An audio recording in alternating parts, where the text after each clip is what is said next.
But let me start with my first question of you, Fanny. Tell us about your early life when your family moved from Poland to Brussels. You explained to me that your early years you had a wonderful life.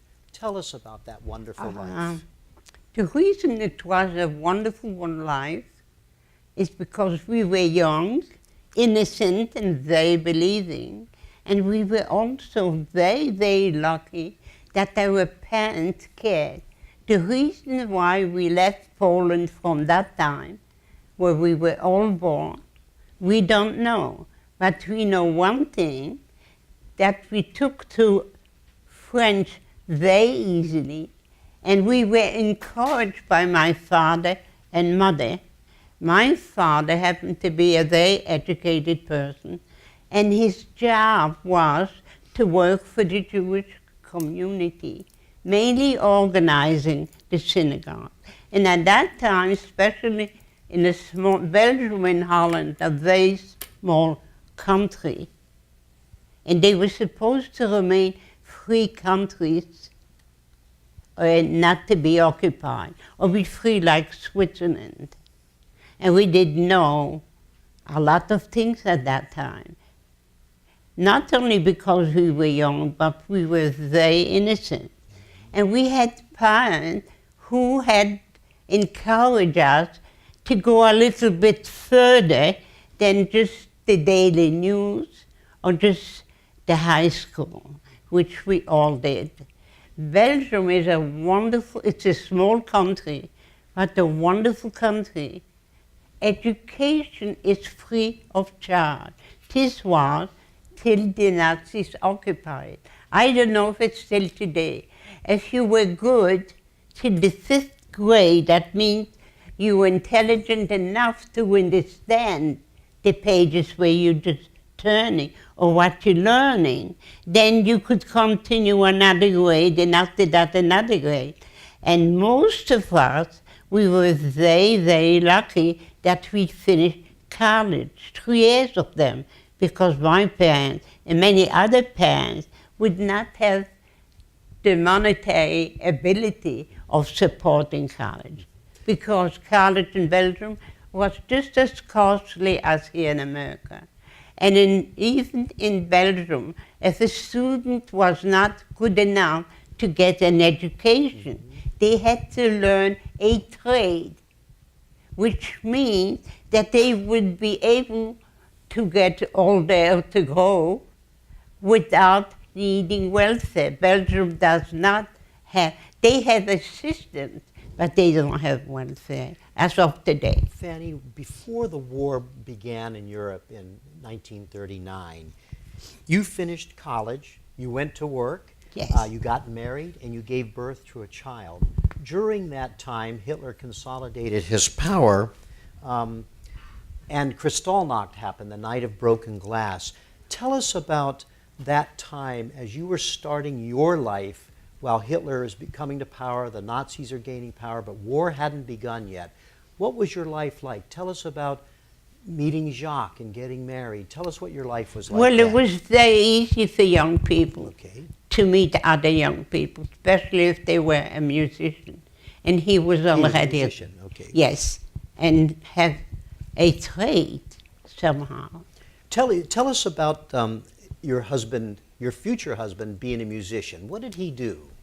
Well, he made a living by playing in other movie houses. Don't forget, you are so educated and so knowledgeable. Now you don't need that. Now you have automatic music, which is movie made. So this was the talkies. I mean, the silent films. He was a musician at the silent films, right? 5 musicians were playing in one movie house, but they had to play according to what the movie was. But now it's a different world, like so many things have changed for all you young people. And when the talkies came in, Jacques lost his job, right? Not only Jacques, everybody who was in the music industry. The same thing as this teacher, who was also the head of the music department, and he lost his job. So what did Jacques do then? Jacques went to night school. He learned to be a tailor. And he was lucky after about a year.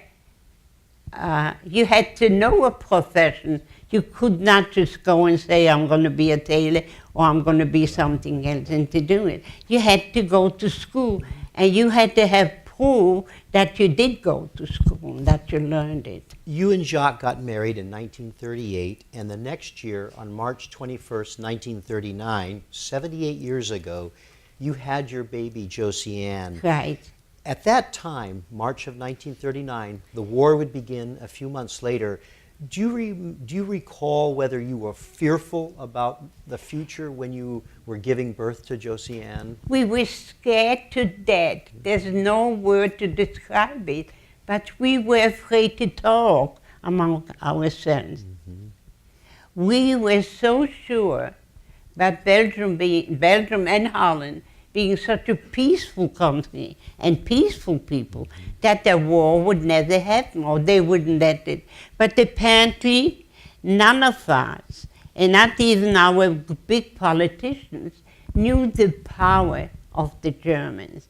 Believe it or not, as of today I'm talking to you, Germany does not recognize that they were guilty, and they were the ones who started the war, and they have been killing many, many people. Fanny, going back to that time just a little bit, you graduated from college. Yes. You got your bachelor's degree in dress design. Correct. And then you got a very prestigious job. Tell us what you did. Well, each one of us was like groups who were chosen to design, and that made the whole group, and that made the whole outfit. We had to know what kind of party they're going to go, how many people going to be. Is it the morning? Is it the noon or evening? It was very, very, very well organized. And everything was quiet. It was not noisy like in France, that particular line of work. And you were working for the royal family, right? Can you believe it? But they Yeah. were the same people like anybody else. They were? The only thing is, what we people working there, we lost if we didn't get Social Security. Didn't get Social Security. Now I started Social Security, and I get $56 or $59. Fanny, And for 3 years we didn't get money. Fanny, Germany and the Soviet Union invaded Poland in September 1939 to start World War II. 8 months later, the Nazis invaded Belgium and the Netherlands, the Low Countries. What was your life like, as you recall it, during that time? You Scared to death. scared to death, okay. Because many people at that particular time were able to escape from Austria, and Belgium had an open door. And that's what happened. And at that time in May, I think, of 1940, when the Nazis were coming, there was a call for men to join the military. That's correct. And tell us what Jacques did. Well, no, not only my late husband, but every young person from any other country, they were able to escape. Because from Belgium, there was a way to go to England, They were going to to England. Dunkirk. That was the main point. And he left, he was planning to join the British military, right? And they did. And he did. They He did. When he left you, he joined he responded to the call to join the military. Once he left, did you know what happened to him? Nobody did. Nobody did. Because apparently even before the Germans invaded Belgium, they had already spies and checking, and they have made a request. Whatever the Germans wanted, it was not a demand, it was a request. You had to, or you get jailed, or you go to work. So you still don't know which one you would be better off. And when Jacques left, you didn't know what happened to him, and now you're alone with Josiane. What did you do then? Oh, I had no problem. There was a daycare, and she went every day to daycare. And besides that, daycare was responsible. They were also checking, according to the age of the babies, what kind of medicine, what kind of vitamin. We were so much ahead of time as the creche, or whatever you call where the daycare is. Much, because more young women went either to school or to work, but mostly went to school. Fanny, you shared with me that once the Nazis were in power in Belgium, conditions got worse and worse very quickly, especially for Jews. One of the things that you shared with me is that there was a system of clinics for mothers and babies in Belgium that you had access to. Yes. But one of the first restrictions imposed was to cut off Jewish women and their Correct. babies from those clinics. That's right. What did that mean for you? It meant for all of the Jewish people, married or still being with their husband. And that was a This is place- the thing. But then again, as soon as the Germans occupied Belgium, the first restriction we had is confiscate our radios. And our radios was like the newspaper today, or wherever you got the news. It's so difficult for young people to understand that you can, or you have, or you must live without the radio. And we didn't have a radio till my late husband left. During that time, Josie, you still had your mother and father. Yeah. What were your parents doing at that time? Well, they were still continuing their activities and getting paid for working in the synagogue. And my mother was always helping somebody else. And there were many different organizations which were depending on somebody else. We were not wealthy people, but we always had our house open, either for advice. Can you believe it, at that time, which is not that so many years ago, we were the first people who had a record player You were the first with a record player. in yeah? a big neighborhood. Wow. Scarbeck, I don't know if anybody has ever had that neighborhood. Fanny, you lived in your apartment with Josie Ann until 1942. Yes. And tell us when the deportation started. Do you remember when that happened? The deportation started very strangely, also because the Germans or the Nazis, whatever you want to call them, in Austria and in Germany, of course, they were able to organize to get the children to a creche. This way they could take the parents. But with Jewish children, they were sending them to Holland and to Belgium. Once the deportations began, Fanny, you made this extraordinary decision to put your daughter, Josie Ann, into It took a long... How could a single mother with a child of 3, very spoiled, and very happy singing? She didn't talk, but she started to sing, and it was wonderful. How do you put the child away? That's the only thing I had. I had nothing else. And that decision is still bugging me badly today. Was it right or wasn't it right?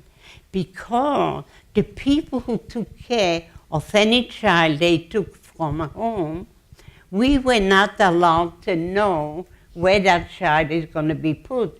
In case we are getting caught, then we definitely, in order to save our soul, we will probably say where they were. So you had no idea where Josie was. We were not allowed to get. It's not because they didn't want to tell us. Right. And till today, I still feel maybe I should or maybe I shouldn't. But she's alive today, alive thank today. God. So, but you never know at that particular time, especially a small country, where you are, number one, we were not allowed to go to school anymore. I lost my job, not because the Queen doesn't want me or doesn't like me anymore. But Jewish people were not allowed to work for non-Jewish people. Even as servants, they were not allowed to work. Fanny, when...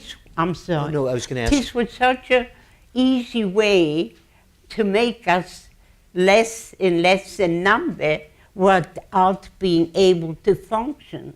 A teacher was not allowed to teach anymore, so there was no salary.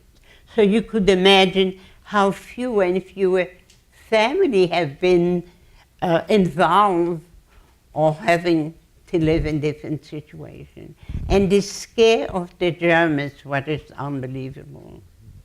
With Josie in hiding, somewhere you didn't know, with Jacques gone, you didn't know where he was, you then joined the Belgian resistance. I think most of us. So tell us about what it was like to be part of the resistance. I think it was unbelievable because it helps you get your thought and your mind from your daily business and the daily pain and the daily hunger.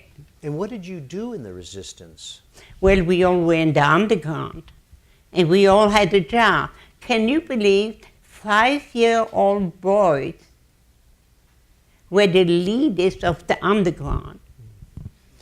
They were the ones, because they were little and so innocent looking, they were able to display like newspapers, which we didn't get anymore. It's indescribable. There's no, you know, the more, and I wouldn't say the more, it's constant in our mind, and the older I'm getting, it's just aching like a cancer eating your soul away. You told me, Fanny, that one of the things that you did is go out at night and put anti-Nazi posters up. That's correct. That had to be very dangerous. Of course it was. Not only because it was, but next to the sign you were trying to put, there was a sign, they say if you caught somebody, they're going to be shot on the spot, which they were. And you, somehow or another, you, for a while, you were safe and able to do that. Where were you hiding? We were hiding in so many different places. Any kind person who was willing to open the door and share this slice of bread with a Jewish person in hiding. And there were many. And I want you all to know, it is indescribable and unbelievable. Belgium is the only country that today we have 4,000 Jewish people who are alive thanks to the churches. And don't forget the churches were in danger. Because when the Nazis came to a church and they said, we want the Jewish children because we're going to take them on a vacation, Mother Superior said, well, you have to come back in 2 days because we have to see if we have clothes for them. And Mother Superior was about maybe 2 feet tall. That's the amazing thing. It's so incredible what people were willing, I say were willing. Nobody was forced. Fanny, you were in hiding, your mother was in hiding, your 2 sisters were in hiding during that time. Where was your father? What happened to him? My father, since he was working for the synagogue, and Jewish people were not allowed to be buried. So all that had to be done in hiding, which it was. And that was always done at night at the rabbi's house. That's where they washed the body, which is the ritual. Your father was taken away at some point. Yes, but he was caught very early. And then they had a camp which was called Brandung. Brandung is now a museum. And what the Nazis did, and they still have Nazis working that exhibit, they show the tools. Nobody ever has gone out from Brandung alive. They have today a museum, and they show the tools and how they were using to torture those people. And there were 13 Jewish men, all the 13 were killed.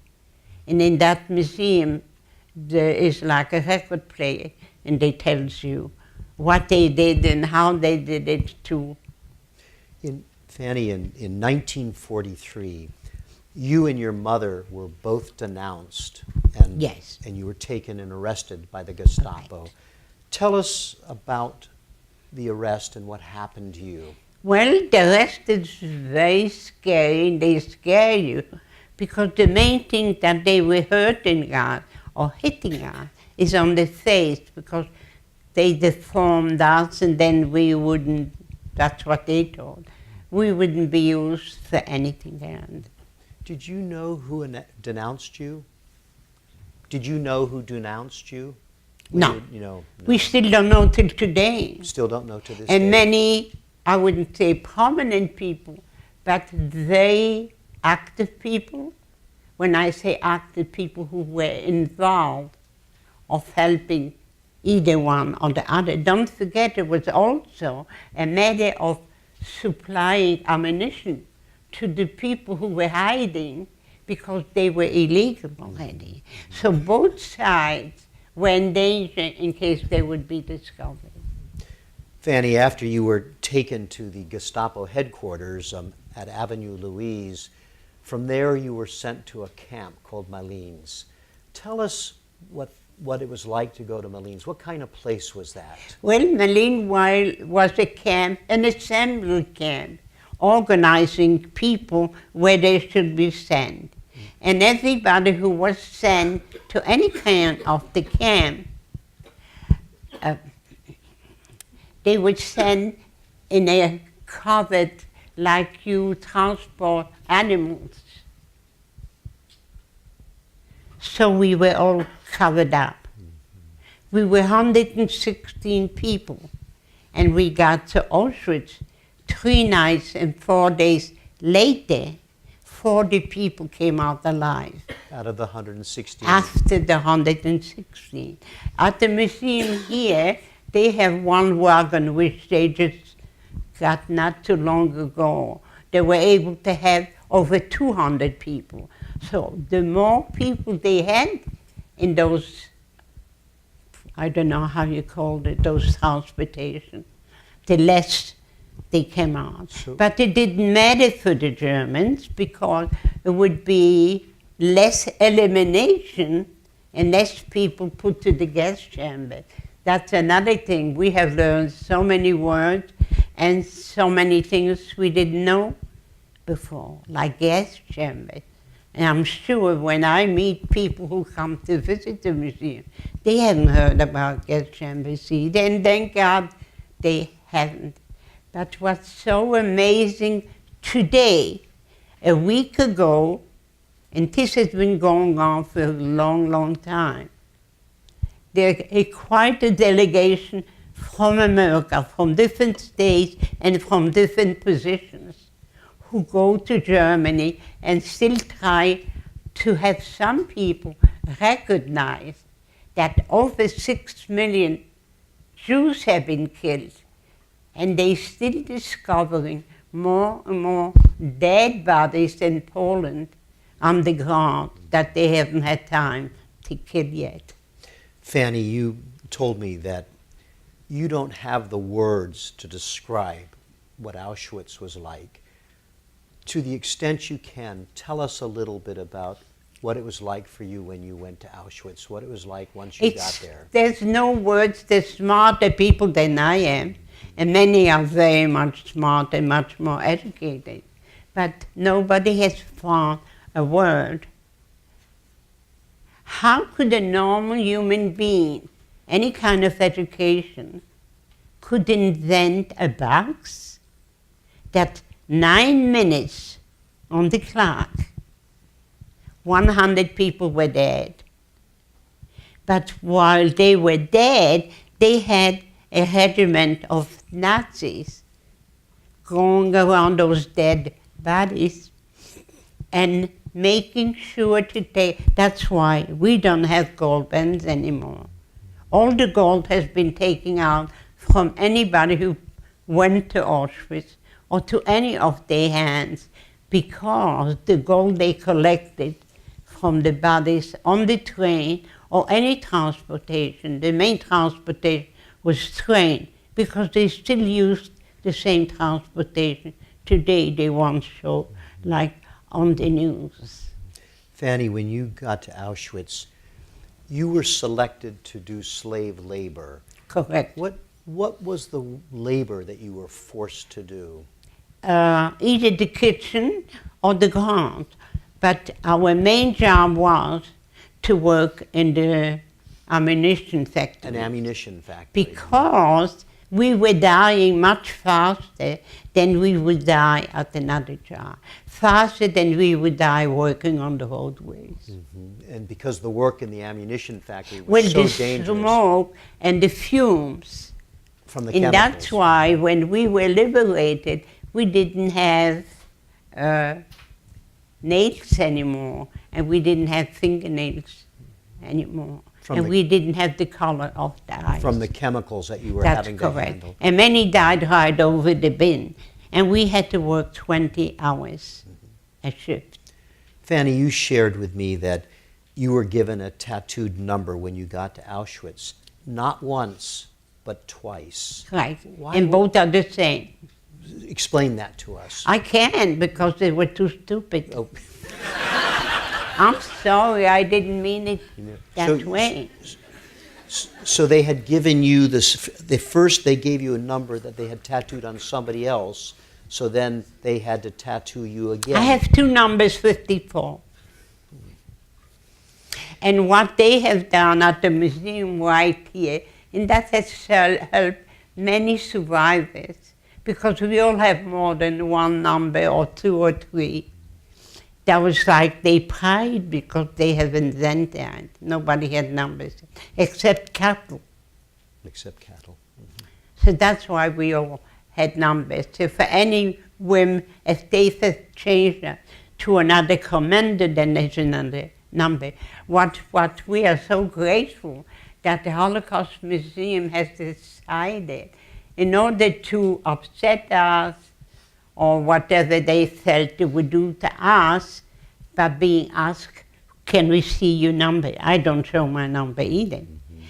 So they have a home and they show a number of numbers which has been done in different camps. So the visitors don't have to feel bad and to see that people have been hurt by having a number, because normal people and people living in any country, they never had a number. Fanny, I know this is very difficult to talk about. I'm going to ask you if you would say anything about the fact that medical experiments were conducted on you at Auschwitz. This is what the reporters from America have found last week. They have made medical experimentation on babies, believe it or not. The most medications have been done to young women under the age of 20. And you were one of them. Yeah, I think I just made the deadline. Yeah.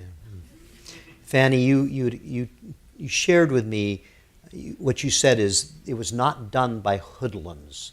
The experimentation was done by very educated people.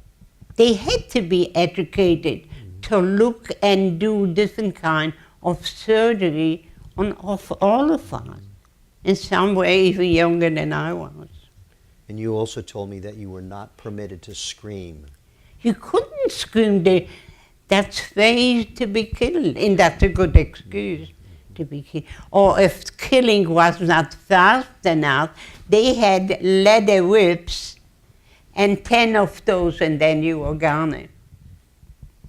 Fanny, in January 1945, as the Allies were advancing, the Germans forced you and others who were still alive to go on a death march Yes. before you were liberated in Right. April of You would know. 1945. He made a map of Germany. I wanted to know where we went on 3.5 months. You did a map of where you went on your death march? Oh yes, every city in every country. So, and it was for about 4 months. Yeah. Tell, what happened on the death march? How did you survive I that? would say 90%. That's why it was called the Dead March. Because almost everybody, so many Most died. of us, Yeah. because it was very heavy snow and very, very cold. And not only that, we haven't eaten for 2 years then, by then. So it was very tough just to remain. And the 6 of us, because we have stick together for about at least a year, in good and in bad, mostly bad. And you became very close to those. That's right. The other Like 5 family. women, like family. Yes. We prayed together or whatever. Even a piece of bread or piece of a peel of a potato was shared among the 6 of us. Fanny, after the death march and that you were still alive, you were taken to Ravensbrück. What was Ravensbrück? Well, Ravensbrück was a concentration camp which was already emptied before us because the Russians were too close. And that was a camp mostly for women, right? Right. Yeah. Only women. Only women. You were liberated in April 1945. Tell us about your liberation. Well, the main thing, we couldn't walk anymore, or we couldn't talk anymore. We were not humans anymore. And we just fell down. Being snow, it would have been very easy to have disappeared, like many have been discovered now, or much later even. And we were very lucky because the Russians, that was the last battle they had till the victory. And believe it or not, I had a hard time to believe it. Do you know that the Russians, because they have been fighting for so long and so much, and they have lost so many of their population, they were the first nation who has signed the liberty to the American papers. And you were liberated by the Russians. You said they took care Well, of the you, right? Russians have helped us because we were not standing, we were already in the ice, and they were willing to share what they had. First of all, they cleaned us up, and can you imagine, after so many months of marching and not eating. I don't know what would have killed us for. Many of the young women died because their body couldn't consume, especially the ones who had been liberated by the Americans or by the English. They had wonderful food, we were told, and many have died. A cousin of ours lost his sister, the only one who has remained alive, because her body could not absorb the food given. But we were lucky, they didn't have anything. So what they did, they used to steal from a farm a horse or two and go to another farm and steal a cow. So, but we got the same amount as other people, and we were really treated as human beings, which we haven't been for such a long time. After the war ended, Fanny, you found your daughter Josie Ann, and then you were reunited with your husband Jacques. Can you tell us about that, how that happened? That's such a difficult emotion. First of all, my sister, since she was in the underground for so long, she got her apartment, and the only thing she could do was get those cuts. How you call those cuts? The iron. Those what? Iron cuts. An iron cart? Yes. Okay. So she had her room full because she had 3 sons, my older sister. And all of them were in hiding as well, right? Oh yes, Yeah. also in a church. In a church. Her 3 sons were in a church and remained alive, and they were killed by an Arab. But anyway, it's Your sister is the one who was able to find Josie Ann, right? yes, because through the underground, Through there the was no problem. in many corners of the different streets, there was a list of each time a new person was found. So her name or his name was on that piece of paper. So anybody passing had a chance of finding somebody. But the most interesting thing, and I don't know if my daughter recognized me or not, but what she did, at night she used to come to my cot, and she used to tie a knot in her nightgown at night so I wouldn't run away anymore. But it took her a while till she had realized there was more. When Belgium, I believe, was liberated in the fall of 1944, so your sisters and Josiane, they were all liberated many months before you were. Oh, sure. And they had no idea where you were? Or if you were Nobody alive? had, they were not allowed to, otherwise Right. maybe somebody would be looking for us. How did you make it back to Brussels after your liberation? With the Red Cross. With the Red Cross. No problem. They were wonderful people, and they were also people already mature, not a bunch of youngsters.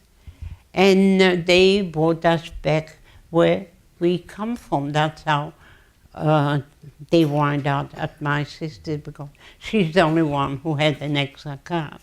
So you were reunited with your sisters and Josiane in the spring of 1945. Right. And at that time, again, you still did not know what happened to Jacques. How did you find out about Jacques? Because his division in England, they got hit by a bomb Okay. very badly. And he was for 2 years in a hospital in England. Okay. But nobody knew where those people had gone. I guess everybody was running and trying to find a hiding place or a place people would open the door for them. When was it that you finally were reunited with Jacques after he spent 2 years in a hospital? This was the beginning of 46. Beginning of 46. Because I was already 2 years after the hospital. So it took until 1946 before your family was back together. And I had a very hard time. I was in the hospital in Belgium, and after when we came to America also. Which happened in 1949. Why did it take from 1946 until 45 till 1949 for you to come to the United States? Because it took 3 years to get a visa To get your permit. visas, okay. Once you made it here in 1949, once you arrived in the United States as immigrants, share with us what it was like for you here. How did you get established? How did you find ways to earn your living? Well, it was very difficult. The reason why it was difficult, number one, in order to apply for an American citizen, you had to know how to speak English. So we went to night school, and it was very, very difficult. What did your sisters do after the war? Well, my oldest sister's husband and she finally got together with the 3 sons, and they had medical problems. We all had medical problems. But besides that, I think we made it with flying colors as human beings, as civilized human beings. I could say, I don't know any better. That's exactly right. Fanny, what is it like for you to talk about the Holocaust? I didn't. You didn't? Okay. I didn't. I volunteered at the Holocaust Museum, and I had a wonderful boss, and I worked for him about 8 years. And he kept telling me, "You are old already, when are you going to start talking?" And he was in glory when I had my birthday party. And you had some great birthday parties for your I had 100th, a very great birthday party. Done right here, and it was just wonderful. Well, we're sure glad that you're willing to speak out and spend this time with us. Fanny, we have time for some questions from our audience. Would that be okay? Of course. Okay. That's why I'm here. It's wonderful. I'm volunteering here every Sunday. And the reason it's Sunday because we had the largest attendance families with youngsters, and it's wonderful because you get educated by the questions you get from them. Now, he is a volunteer, this is another volunteer, and it's wonderful think we have- how we get along with such a different background. It's so wonderful that you come each Sunday. So let's turn to our audience, Fanny. We're going to ask that you please remain with us through the question and answer period, because when we're done with that, I'm going to turn back to Fanny for her to offer us her last word to close our program, her final thoughts. And excuse me, I also need your help to show the picture. And you want to show your pictures, absolutely. Now I have a right to show off. You have the right to show off. Yes, you have earned that for sure. Our ushers will have 2 microphones, and so we ask that you use a microphone in order to ask your question. That way we will hear it and everybody in the room can hear it. In addition, I will repeat the question just to make sure that we hear it correctly. So let's see if anybody would like to ask a question of Fanny to start us off. We have a young woman here. Thank you. Hi. So you said that you didn't know the location of your daughter. How were you reunited with her? Okay. Like, how is that organized? The question was because you didn't know where Josie was hidden, where Josie Ann was hidden. When you were able to reunite with her, well, your sister's the one who found her. Describe how your sister was able to find No Josie. problem. No problem. She was brought to my sister. She was what? I'm sorry. My child was brought to my sister.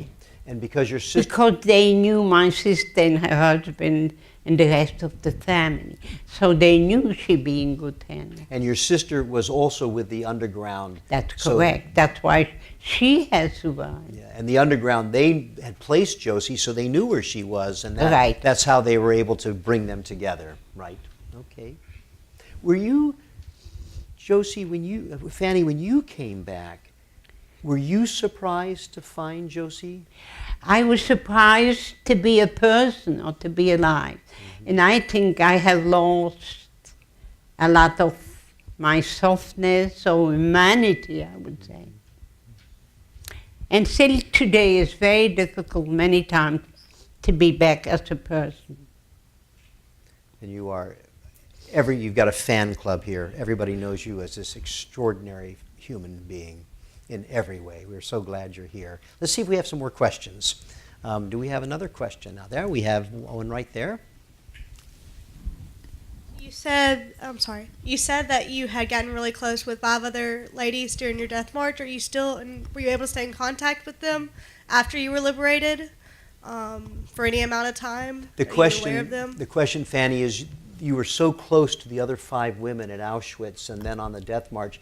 After the war, were you able to stay in touch with those women? With some, they were much older than I was, and they were deported much earlier than I was. That made a big difference.